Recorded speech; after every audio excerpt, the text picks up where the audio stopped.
Ahora vamos a hacer un recorrido que es casi cronológico, ¿no?, de la obra y obviamente trataré de saltarme cosas que sean de menor importancia para insistir en algunos elementos que tienen mayor valor, ¿sí? A ver, entonces, esto es aquí. Esta es una primera obra que la hago cuando estaba estudiando en la Escuela de Arquitectura de Quito y obviamente no tenía el título.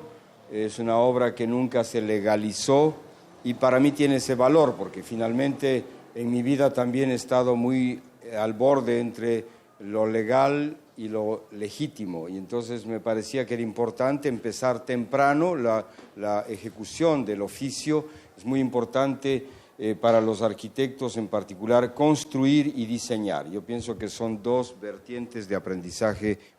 Imágenes de la vivienda, un planteamiento básico que prevalece en el tiempo, que es el dominio de lo privado, una zona de intermedio de puente y el dominio de lo público que se relacionan a través de esta galería. Esa es la galería. Acá al fondo aparece esa escalera con estos tensores que trabajan a tracción y en el centro hay un eje metálico que es el que descarga el peso de la escalera en el centro y evita el desplazamiento.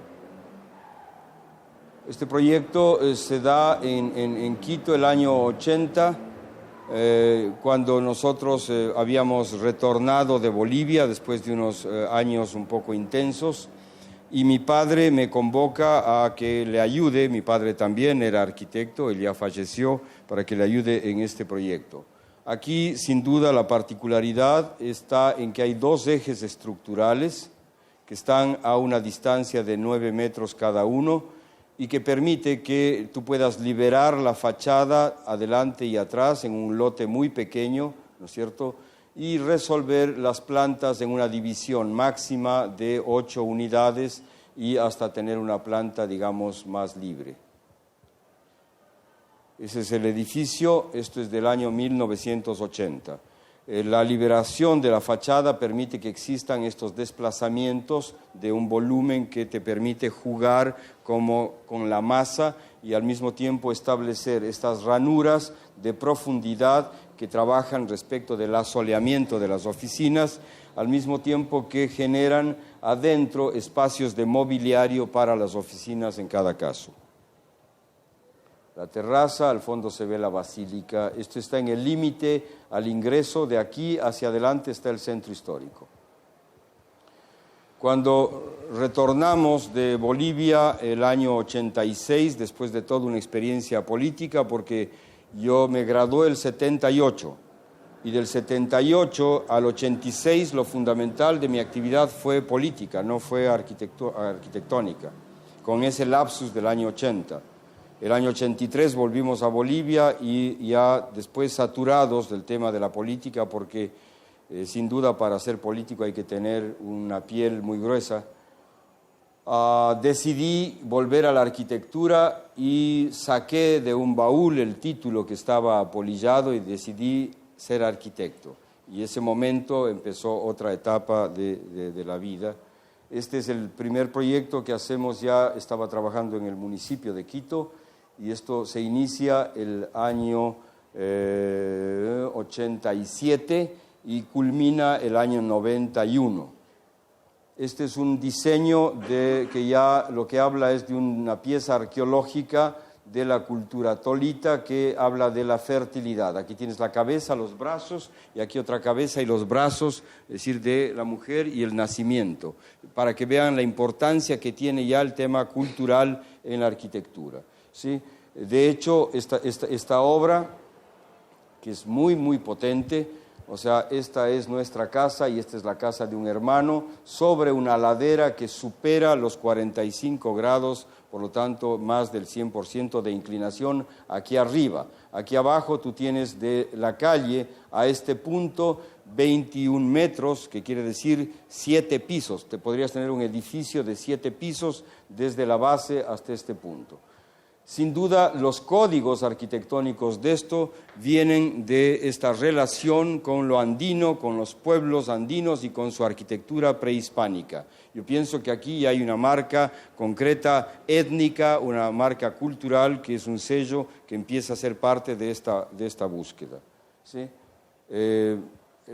Desde fuera, esta es la planta del trabajo, aquí está la planta principal y aquí está la planta de los dormitorios de los hijos, que antes vivían ahí, eran 3 cuando eran más jóvenes, pequeños, ahora ya no hay nadie, estamos solos los 2. Estos son los referentes, sin duda este es un referente para el colega del Perú. Esto está en Racchi, en el camino entre el Cusco y, digamos, el lago Titicaca, y obviamente encontramos algunos elementos que tienen que ver con la propuesta arquitectónica que después es recuperada a partir de estos elementos. Estos son cortes de lo que se hacía en Machu Picchu, ¿no es cierto? Y acá aparece el tratamiento de la ladera en la obra nueva, obviamente el referente histórico y la pieza contemporánea. Vean ustedes cómo esta es la planta de Racchi y acá esto empieza a aparecer en estas unidades. Es importante en la concepción de la cosmovisión andina e indígena el hecho de que cada familia tiene que tener, cuando se hacen núcleos familiares en la cancha, digamos, existe una, la familia tiene que tener su propio piso, su propio cielo, aire, su propio entorno. No puedes compartir esta pared con el vecino, ¿sí? Porque hay una transmisión de energías, a veces buenas y a veces malas, que en la ciudad contemporánea tú compartes cielo, suelo y laterales. En cambio, en su visión no existe esa posibilidad y por lo tanto esto recupera que hay el paso intermedio que separa las 2 unidades de vivienda y de trabajo. Imágenes internas, los referentes históricos, la pieza por dentro, los contrafuertes que son parte de esta arquitectura masiva, estos son muros portantes y de aquí tenemos una estructura metálica y unas piezas en hormigón. El proceso de construcción, los interiores, la imagen en relación al entorno urbano, esta escalera está aquí, es casi imperceptible, es una especie de calado al interior del volumen.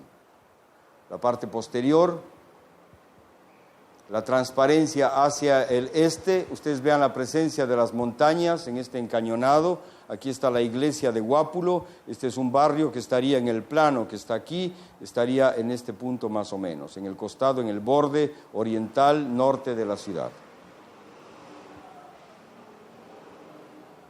Esto es la intervención en el sur cuando estoy trabajando en el municipio, se plantea este territorio en uno de los primeros recorridos que hacíamos con el alcalde de esa época, el señor Rodrigo Paz Delgado, un empresario absolutamente de la burguesía local, dueño de bancos, de supermercados, etcétera, además director de uno de los equipos de fútbol, la Liga Deportiva Universitaria, es decir, todo el poder político y económico concentrado, ¿no es cierto?, en el alcalde.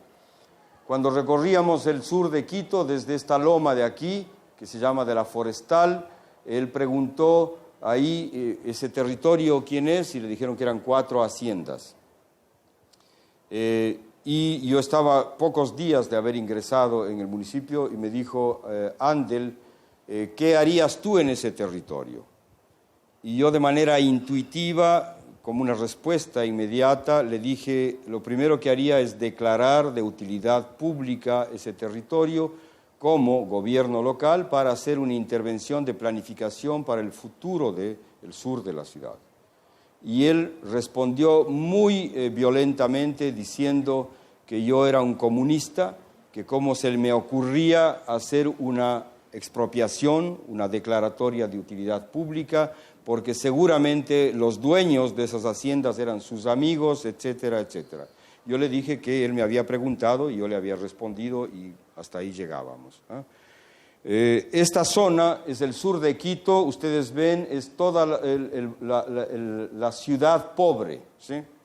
La ciudad de los pobres, de casas de 1 o 2 pisos, con asentamientos que se iban dando, aquí están vendedores ambulantes, pueblo solo pueblo, la Argelia, etcétera, etcétera. Y esto era lo que existía en ese año, el año 90, el centro histórico. Ya se pensaba, el año 90, hace 25 años, en que el aeropuerto iba a salir algún momento y podría ser la nueva centralidad del norte, hace 25 años. Y que aquí podíamos hacer la nueva centralidad del sur. Entonces, hicimos esta intervención. A los pocos días me llamó el alcalde y me dijo, mira, no sé si es que yo estoy loco, pero he decidido que vamos a declarar de utilidad pública, pero la condición es que tú hagas el proyecto, que dirijas el proyecto. Yo dije, bueno, esto es una suerte brutal, o sea, esto es un regalo de los dioses, y este territorio son casi 300 hectáreas de intervención, o sea, es una pieza grande, y se diseña un nuevo centro residencial, administrativo, comercial, de servicios para el sur de la ciudad, y esto cambia, de hecho, radicalmente lo que es la tendencia futura del sur de la ciudad. Estos son los barrios populares, ¿no es cierto?, con esta mancha vacía que además pagaba impuestos como predio rústico, como que fuera una hacienda donde habían 4 vacas, no había nada más, pero estaba rodeada de asfalto y era un territorio especulativo. Entonces, al entrar, el Estado puso en un juzgado un valor correspondiente al valor del avalúo catastral y se hizo la negociación. Este es el proyecto, que es la primera vez en Quito, decía yo, en donde las quebradas se respetan como parte del acuífero, y la propuesta era integrar naturaleza al proyecto, biodiversidad al proyecto. Todas las aguas negras servidas de este proyecto de 300 hectáreas es el único proyecto en Quito que separa aguas servidas de aguas lluvias, es el único, y hasta el día de hoy. Tienes aquí en amarillo son equipamientos más de la zona sur. Este es el nuevo centro del sur. Tienes estos equipamientos que son más bien barriales. La distancia de aquí a acá son 3 kilómetros y más, y acá tienes unos 2 kilómetros, más o menos, para tener una idea de la intervención. Estos conjuntos son los conjuntos habitacionales que se tenían que vender a las organizaciones populares para que hagan un desarrollo progresivo. Y en azul, en los bordes de las vías principales, están los edificios de mayor densidad, digamos, con edificaciones de hasta 5 pisos, porque desde el punto de vista de los costos, el colocar un ascensor es muy caro, y la norma en Ecuador dice que sobre los 5 pisos tienes obligatoriamente que colocar un ascensor. Tienes aquí algo muy importante, y es que normalmente la normativa establecía que el 10% del territorio debía destinarse a áreas verdes. Aquí dejamos el 30%, ¿sí? O sea, había una explícita decisión de no ocupar todo con cemento y urbanizar. Y lo otro, es la primera vez en la ciudad de Quito que se plantea un circuito de ciclovías que está en todos los bordes de estas quebradas, como la movilidad peatonal y la movilidad, digamos, no contaminante. Esto hace 25 años. De hecho, ustedes ven que desde estas habitaciones, si esta es una escuela, tú sales de aquí al borde y vas a pie sin necesidad de cruzar ninguna vía. Los niños, por tanto, en distancias no mayores de 15 minutos a pie, podían llegar a sus equipamientos. Es decir, esto es parte de una propuesta que se hizo con un equipo de un taller, lo primero que hicimos para hacer este proyecto, y eso es otra lección que hay que aprender desde esa época, es a trabajar en taller con otros, ¿sí? Es decir, no es el tema de la persona. Aquí invitamos a muchos profesionales que tenían experiencia en hábitat social en América Latina, vinieron desde México, desde Venezuela, Colombia, Chile, Argentina. Del Brasil no estuvo nadie en esa época y no habían los contactos seguramente, pero se hizo un equipo que en un mes, ahora ya podemos hacer un nuevo proyecto con la escuela de la ciudad. En un mes se trabajó intensamente y se fijaron las líneas rectoras del proyecto, y después ya hubo el desarrollo hasta la declaratoria de la ordenanza y todo el proceso de ejecución.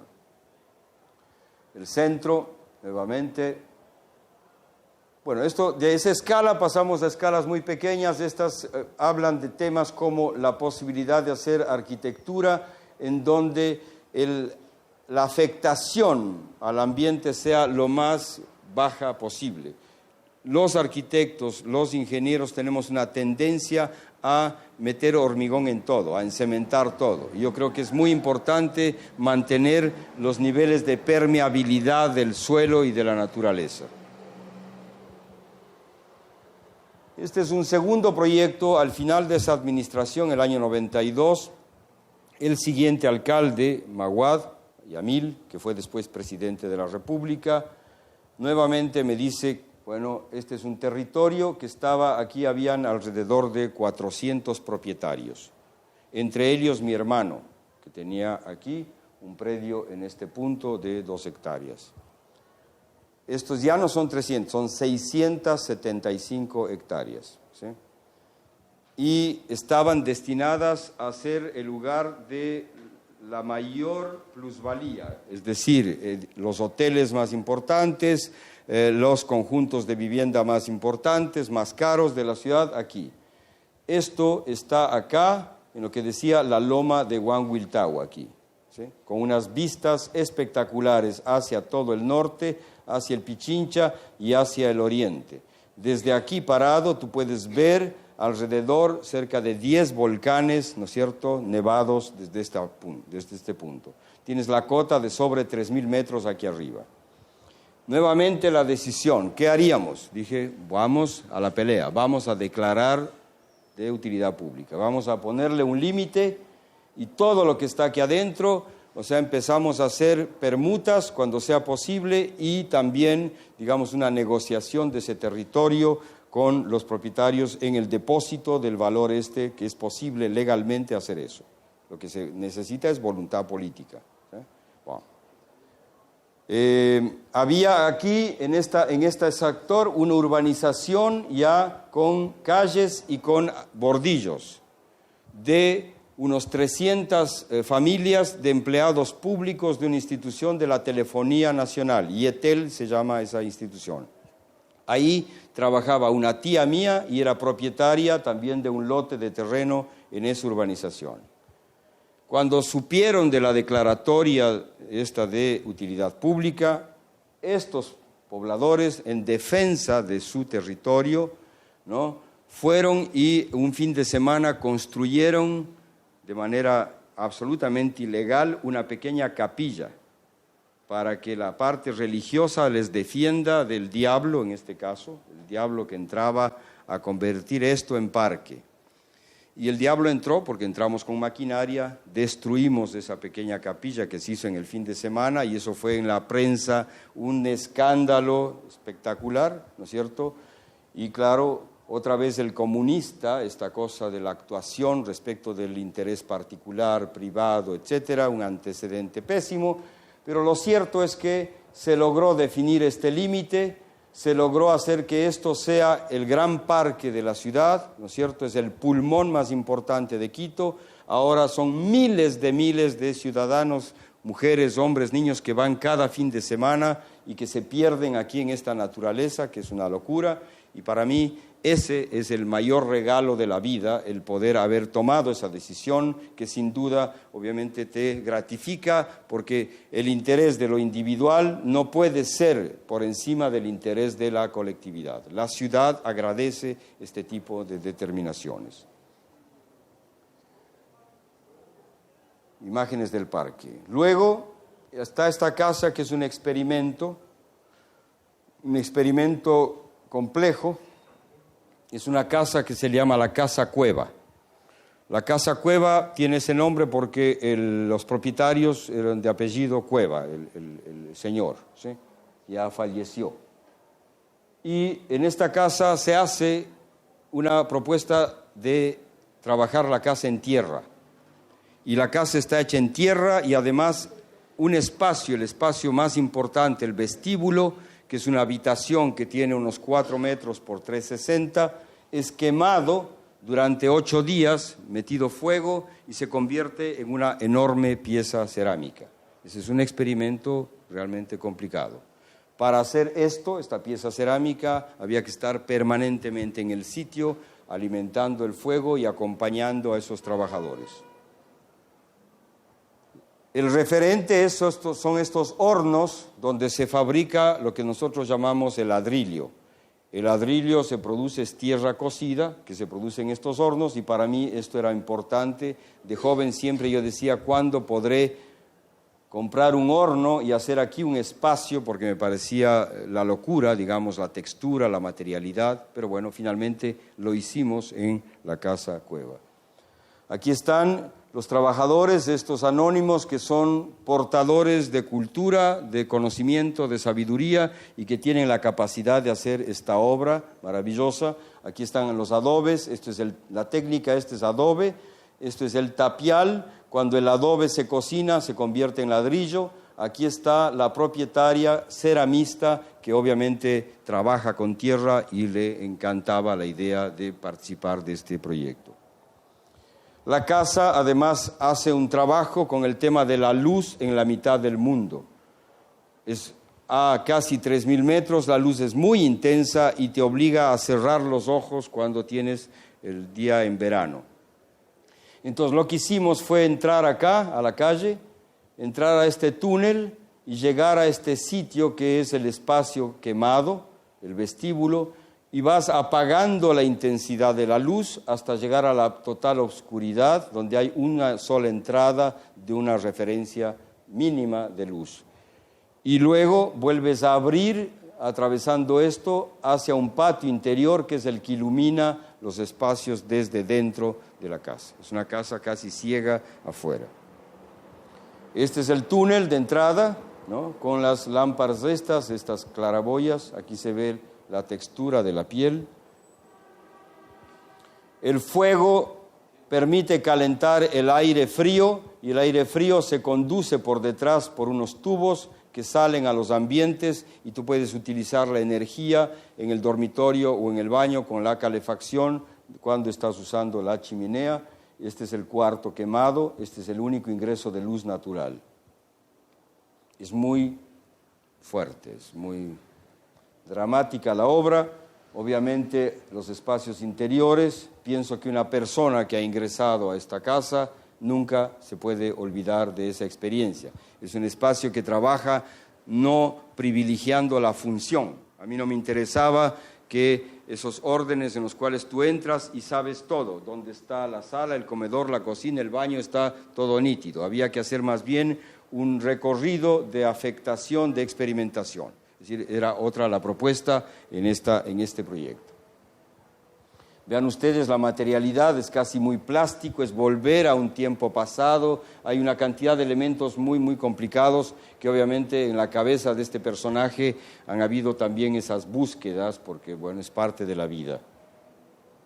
Este es el espacio interior que como se ha creado un microclima, este momento tiene muchísima vegetación y es una casa que vive sobre todo hacia adentro porque los usuarios era una pareja de personas ya de mayor edad.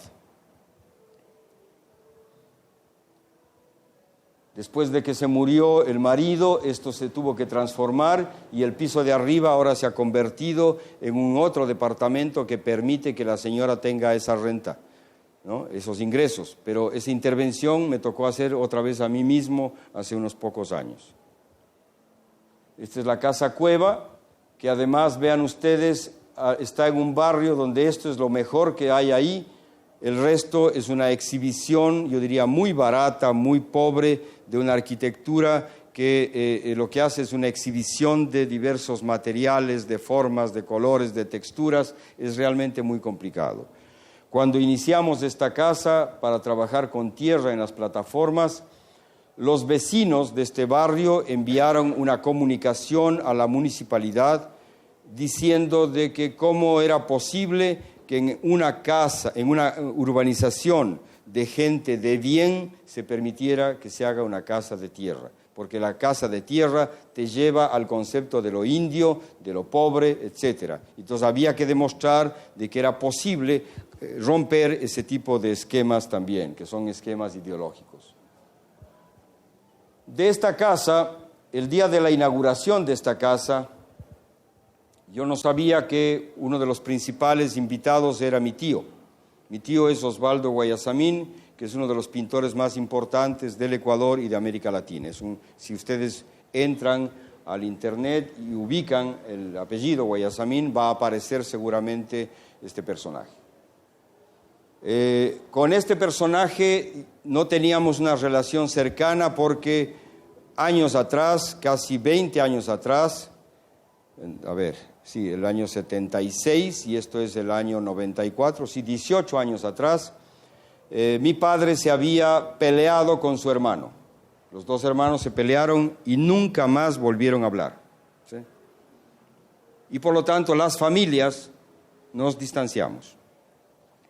Cuando se inaugura esta casa, Osvaldo Guayasamín, yo no sabía, estaba invitado, era el invitado especial. Y cuando él entra a esa casa, ¿no es cierto?, se emociona y pregunta que quién era el autor de esta casa, el arquitecto de esta casa. Y la señora le dice, pero sí es tu sobrino, y está aquí. Entonces nos acercan, saludamos, y él esa noche, con un par de vinos encima, ¿vino se dice? Decidió ahí públicamente, paró la fiesta y dijo que él decidía que el arquitecto de la Capilla del Hombre, de su museo, de su sueño, tenía que asumirlo yo. Por lo tanto, cuando yo hago la capilla, no hago porque soy sobrino de él, sino porque soy arquitecto ya, porque mi pasado ya daba cuenta de un oficio. Esto es el logotipo, el símbolo de la capilla. Estos son los dibujos que entrega Osvaldo con su firma para esta propuesta. He trabajado con él en el epílogo de su vida. Él tenía ya 76 años y muere cuando tenía los 79. En ese periodo, los primeros meses, trabajé con mi estudio, lo trasladé a su estudio de pintura. Y dentro del estudio de pintura, todos los días se producía este proyecto. Eso generó una relación muy potente. Esta es la pieza. Es una piedra botada en Quito, es una gran piedra, en donde esta es la única entrada de luz, esta es la puerta de salida. Y esta piedra es traída de la mitad del mundo, donde hay las canteras. Estos son los elementos de su expresión externa. Este es el bloque noble, el bloque de servicios, donde está la escalera y los ascensores. La pieza. Aquí, obviamente, nuevamente es trabajar los elementos de la cosmovisión andina. Para los andinos, tú tienes aquí, en el caso de Quito, esta relación de este eje axial que te permite unir cielo, suelo, dioses, en el caso del sol, con fuego, ¿no es cierto?, dioses con seres humanos, y ahí la cuartripartición. Obviamente todos los ejes están ordenados en una geometría absolutamente perfecta. Es decir, hay una ubicación astronómica del edificio. El edificio tiene en este elemento, que es un cono de remate, tiene una cruz que señala exactamente el norte, sur, este, oeste.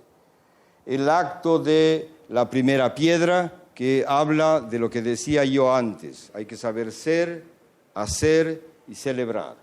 El ser es un tema de identidad, el hacer es un tema de oficio y el celebrar es un tema cultural, religioso, de tu relación con tus dioses. Entonces creo que en este caso, este es el chamán que se llama Sabino Hualinga, que es la persona que hizo este acto de ofrenda a la Pachamama al iniciar la obra, pidiendo permiso para la transgresión, para que tú efectivamente puedas trabajar tranquilamente. El proceso constructivo de una obra en la cual obviamente se combinan tecnologías como hormigón prefabricado, con una grúa levantada puesta en sitio, estructuras metálicas y obviamente esta pieza tiene aquí este espacio de exposición que tiene 30 metros por 30 metros sin apoyos. Para hacer esta obra, quizá el encuentro más importante es con el constructor, que se llama el ingeniero Diego Robalino. Esta persona, que es una persona que a mí me lleva con unos 10 años más, es decir, es más viejo, Apareció cuando estaban listos los planos y tuvimos 5 empresas que presentaban sus ofertas para construir la obra y hacer el diseño estructural. Él es el único que fue capaz de decir que era posible hacer esta estructura de 30 por 30 sin 4 columnas al medio. Todos los demás querían poner 4 columnas en el medio.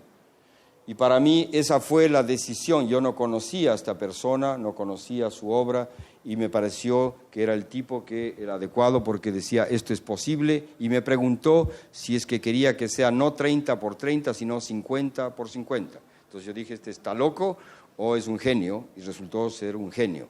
El único tema es que bebía más que yo, o sea, era un tipo más complicado. Pero bueno, la Lisi lo conoce. Los detalles, ¿no es cierto? El mural quedó inconcluso porque Osvaldo muere en el año 1999 y muere, digamos, con una ceguera impresionante. Muere en los Estados Unidos, país que le había negado la visa toda su vida por comunista, etc. Y bueno, la vida es así. Fue a morir allá cuando se fue a hacer un examen de salud, le dieron una visa de salud que le permitía hacer los chequeos y le dio un infarto al corazón. La llama eterna por los derechos humanos, al fondo está su autorretrato. La materialidad del proyecto, que es un homenaje a mi tío, él es el autorretrato de Osvaldo. Está el metal, el cobre, que fue donado por los trabajadores chilenos, la piedra de la mitad del mundo. Esto es acero.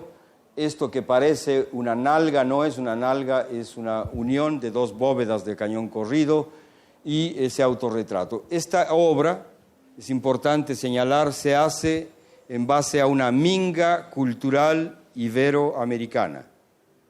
El primer presupuesto para esta obra es dado por cerca de 20 cantautores, que se hace un festival en Quito que se denominó Todas las Voces Todas.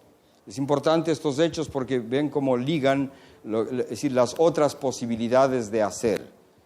Osvaldo tenía una muy fuerte relación con estos personajes, y entonces estuvieron Mercedes Sosa, ya fallecida, Silvio Rodríguez, Pablo Milanés, Aute, los Inti-Illimani, León Gieco, o sea, unos personajes que tocaron durante 3 días en un coliseo y solo se les pagó el pasaje y la estadía. Todo el valor de las entradas se destinó a esta obra. Fue el primer aporte que llegó a ser casi de $800,000 el inicio para esta construcción. La solidaridad, la minga, otra vez presente. Otras intervenciones, esto es en el Parque Nacional Cotopaxi. Esta era la casa de los guardias forestales, que hacía más frío adentro que afuera, y eso está sobre los 3.500 metros de altura. Se desarmó esta cosa, se hizo un proyecto, hay otras intervenciones en el entorno, y aquí está el proyecto ya intervenido, funcionando actualmente. Aquí está, ¿no? Esto es Cotacachi. Aquí está un cerro que se denomina la Mama Cotacachi y al otro lado está otro cerro que se llama el Taita Imbabura. Los indígenas consideran que hay relaciones de afecto entre los cerros y era importante poner al medio una pieza que no interfiera a esos amores. Era, por lo tanto, la búsqueda de una pieza transparente. En este pueblo, allá por el año 2000, se elige el primer alcalde indígena del país. Era la primera vez, ¿no? Nunca antes habíamos tenido la experiencia de que tengamos un alcalde indígena, ¿no es cierto?, en una población indígena. Siempre fueron mestizos. Auqui Tituaña. Y él, con quien teníamos una amistad de tiempos, me convocó a que se haga el diseño de esta plaza, que es la Plaza del Sol. Este es un símbolo que aparece en la cultura tuncahuán, en la cerámica prehispánica, y que fue llevado al diseño en esta plaza. La construcción, ya la plaza en uso. Esta es la población de los otavalos, de los cuales hablaba yo, que tienen esta vestimenta maravillosa. Ahí está el Taita Imbabura, que es un cerro macho, un cerro enorme. Esto es una intervención en una casa del centro histórico donde había antes una fábrica de fideos y que fue comprada por un artista ecuatoriano muy potente que se llama Jaime Zapata y que vive en París hace más de 30 años. Él es un personaje capaz de hacer estas obras el día de hoy, pero si ustedes se fijan que parece un clásico, sin embargo aparecen una serie de detalles del payaso, de las viudas, de las beatas, de las bailarinas, de la gente que hace teatro. Este es un mural que está colocado en la entrada del Teatro Nacional Sucre el día de hoy, ¿sí? Esta intervención se hizo para él, así estaba esta casa. Esta es una pieza chiquitica que está frente al mar. Acá tienen, obviamente, elementos que son quizá lo más importante. Esta es la primera cosa que hicimos ahí. Aquí está la casa, esta es la casa nuestra, aquí en la playa. Y aquí, esto se llama, tiene un nombre poético maravilloso. Los pescadores, cuando hacen esto frente al mar, le llaman los quitapenas, que quiere decir quita tristezas, quita, o sea, penas. Cuando tú te sientas ahí, todos tus problemas se olvidan, todo pasa, fluye, ¿sí? Las texturas con las cuales se trabaja este tipo de arquitectura, etcétera. El contrafuerte frente al mar que ya ha desaparecido con las olas. Esta es otra que se llama Suriki, que es hecha para una pareja que se divorciaron los dos y después se encontraron. Suriki quiere decir nido de pájaros.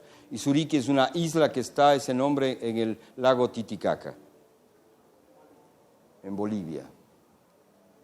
Estos son los espacios interiores. Esa es la pieza, que es muy potente igualmente.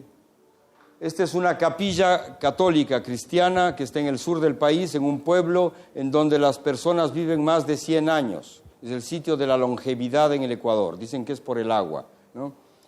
Se le llama Vilcabamba. Y hay una persona que me convocó a hacer esta iglesia.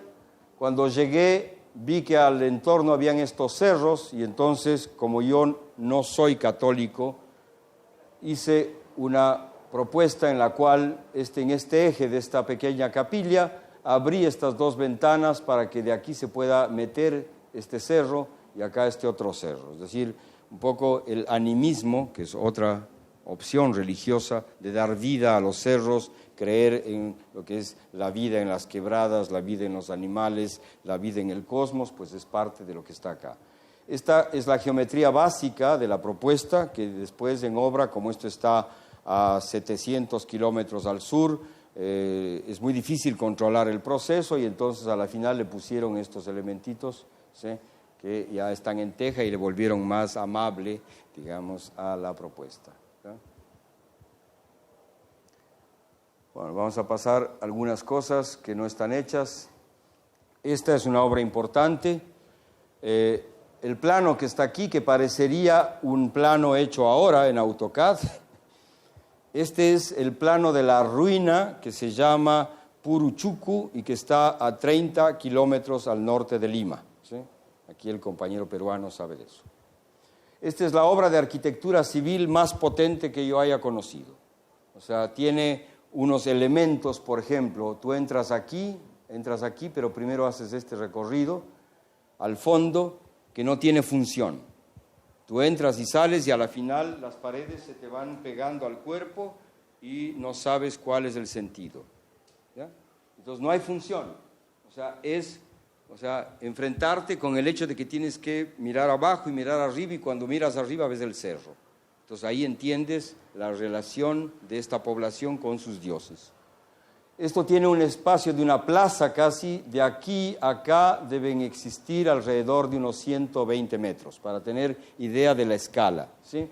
Los muros están hechos en adobe y las zonas que están achuradas son las que tenían techo, las otras eran espacios abiertos. Vean ustedes cómo estos recorridos son laberínticos y cómo el ingreso a los espacios se hace a través de estas esclusas.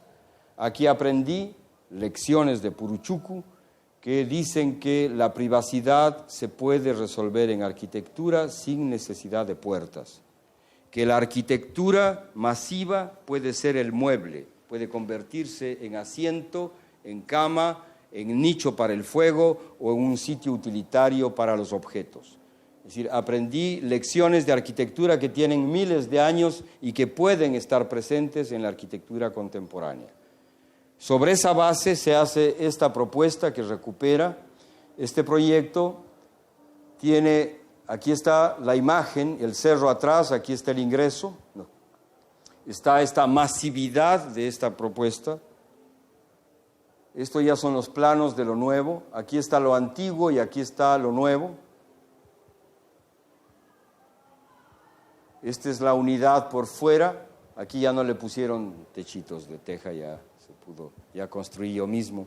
Entonces, de hecho, este proyecto en el año 2000 logra ganar el Premio Nacional de Arquitectura en el Ecuador y obviamente fue muy significativo porque hablaba de que era importante ese reconocimiento, que era la primera vez que se hacía, en este caso, a una obra que reinterpretaba esta arquitectura con miles de años de historia.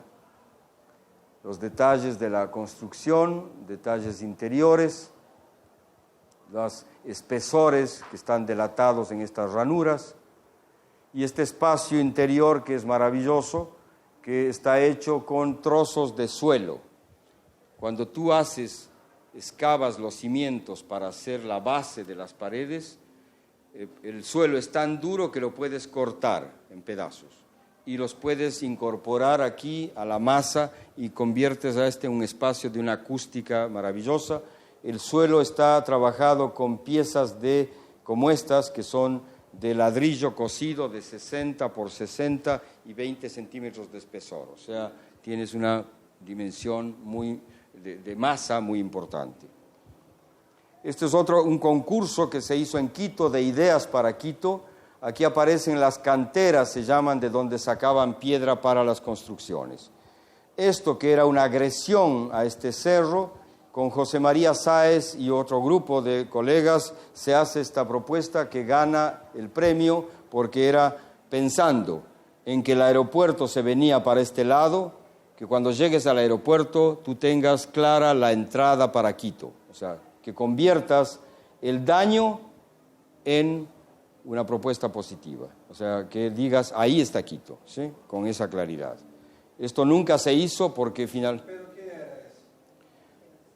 O sea, entonces la idea era crear una superficie refractaria de la luz. Entonces pusimos unos reflectores para que pudiera develarse esta mordida, este daño, y que se convierta esto en un hecho de luz escultórico, digamos, ¿sí? Con la luz, nada más, ¿sí? Pero el alcalde de esa época, que nos dio el premio en un auditorio con cientos de gentes y que ofreció que esto se iba a hacer, nunca se hizo. Es una locura, a veces el tema de la política es complicadísimo. Entonces aquí está el nuevo aeropuerto y aquí está esta pieza. Entonces la idea era justamente que ya desde el avión uno pueda descubrir dónde está la ciudad. Este es otro primer premio en un concurso de ideas. Este es el plano de Quito. Aquí está el centro histórico, aquí está el panecillo. Es muy parecido al que les dibujé acá. Vean ustedes, estos son los puntos negros donde las personas hacen pipí o caca en todos los lugares. Es una locura. En arquitectura hablamos de la proporción áurea. Esta es la proporción úrea. ¿Conocen? Porque tú llegas y apesta. Te puedes botar al piso de lo que pasa en esos sitios. Entonces, después de esta investigación que hicimos con el equipo, igualmente con José María y otros muchachos, el Quique Villasís, etcétera, planteamos que frente a este problema, particularmente los taxistas que toman mucha cerveza, había que dar una solución explícita. Y creamos esta pieza metálica que se conectaba a los desagües y que podía estar presente en muchos sitios. Me has descubierto viene del verbo mear, que en todo caso es orinar, y entonces es también jugar con el recurso del humor urbano. Entonces nos divertimos mucho con esto, le pusimos en la entrada del Palacio de Gobierno, cerca del Colegio de Arquitectos, etc. Y ganamos un premio. Nunca se hizo tampoco la pieza. Esto es también un hecho insólito de arquitectura. Vean ustedes cómo estaba esta estructura, producto de esto. Cuando intervenimos con este taller experimental acá, del cual José María era parte, no sabíamos que la historia de esta casa. Esta casa había sido de una señora usurera, ¿se entiende el término acá? Usurera es la que tú dejas un objeto, unas joyas, algo, te da un dinero y te cobra un interés y después ya no puedes pagar y se queda con todo, ¿no? Entonces esta señora muere, ¿no es cierto?, de la manera más terrible porque es degollada, es cortada, le cortaron la cabeza a esta señora en su casa, le asesinaron.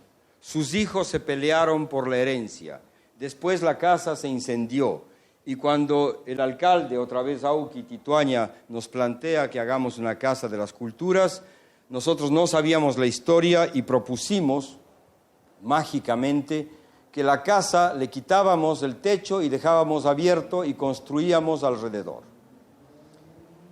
Mágicamente ese fue el único argumento que logró que en el Consejo Municipal se apruebe este proyecto, porque los indígenas de ese consejo dijeron que ellos no creían que aquí, donde moraban los malos espíritus, se pueda hacer cultura.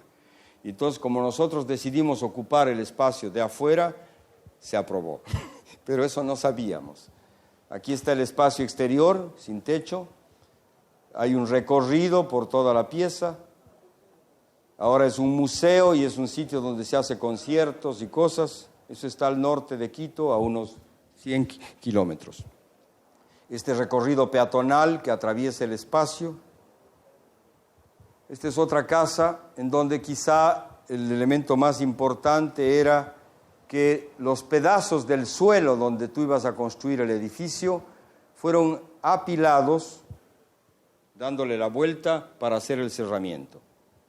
Y la naturaleza es sabia, empezó a tejer raíces y otra vez a crecer, y se convirtió en un muro vivo que en el paisaje no ofendía. Me parece lo más importante de ese proyecto.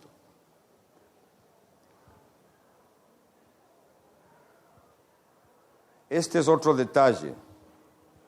Esto que parece aquí que son cuadros trabajados en metal, surge de una casualidad. Nosotros tenemos que estar muy abiertos a las casualidades en el oficio.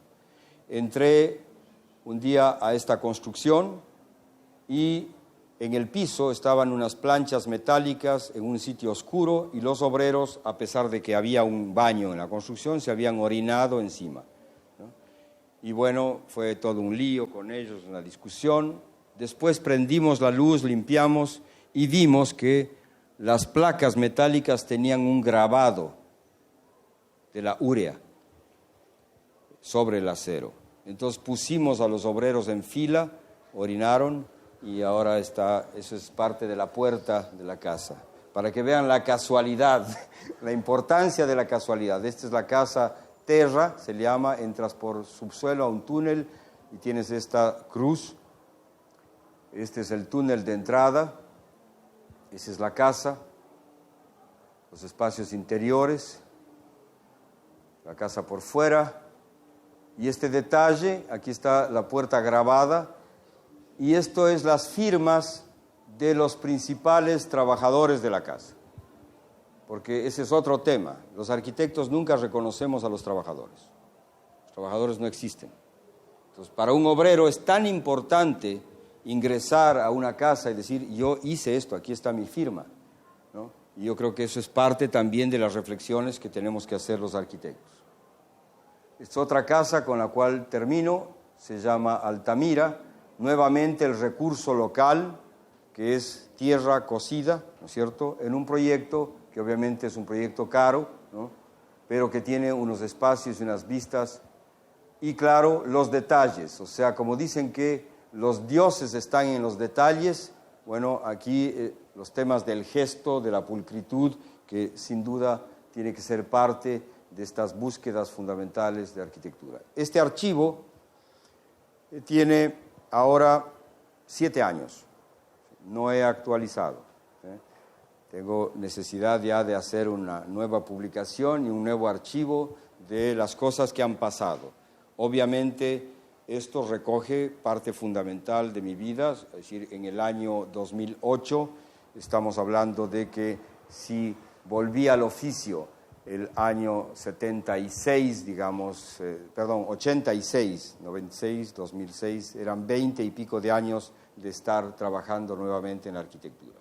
En esto se nos va la vida y la vida se nos va haciendo cosas con las que te realizas y que haces la realización de otros, o puedes hacer cosas que no tengan sentido y que sean intrascendentes. O sea que el tiempo, como este, en el cual estamos compartiendo, es el único tiempo que tenemos y es el tiempo, por lo tanto, más importante que debemos compartirlo como acá en base a esta invitación. Así que gracias.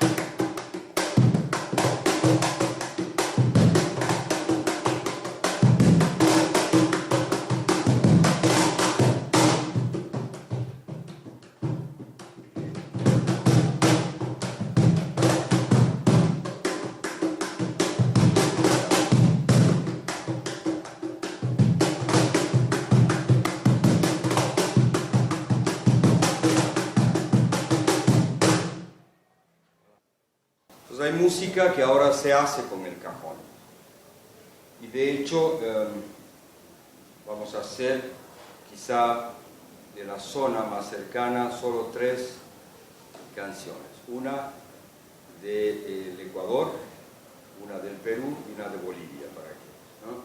Del Brasil es muy difícil pero bueno, del Brasil cuando vine a los 18 años había una música que descubrí en Brasilia, en las barracas de los trabajadores de Brasilia. Escuchaban los trabajadores que vivían en unas cosas de madera, ¿no es cierto?, afuera, como vagones de tren, digamos, a un personaje que se llamaba Jair Rodríguez. Y él cantaba una canción que decía... A ver, decía así, una parte chiquita. Os versos que fiz bater o mar levou, versos pra Teresa o mar levou. Esperanças que guardo pra ela o sol queimou,